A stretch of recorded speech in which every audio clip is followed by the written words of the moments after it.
জাল voter card তৈরির ঘটনায় 3 জনকে গ্রেফতার করল দক্ষিণ দিনাজপুরের বংশীহারি থানা। গোপন সূত্রে খবর পেয়ে বুনিয়াদপুর শহরের কলেজ মোড়ের একটি জেরক্স কম্পিউটারে কাজ করার দোকান থেকে 2টি ল্যাপটপ, একটি স্ক্যানার, একটি প্রিন্টার মেশিন বাজেয়াপ্ত করে বংশীহারি থানার পুলিশ। জাল ভোটার কার্ড তৈরির অভিযোগে দোকান মালিক সহ 3 জনকে গ্রেফতার করা হয়।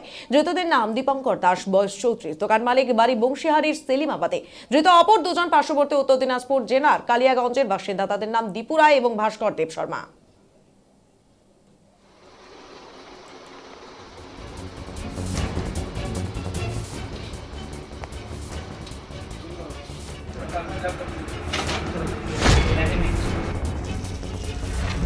কোন কেসে অ্যারেস্ট করেছে? 3 জন আসামি, দীপঙ্কর দাস, দীপু রায় আর ভাস্কর দেব শর্মা।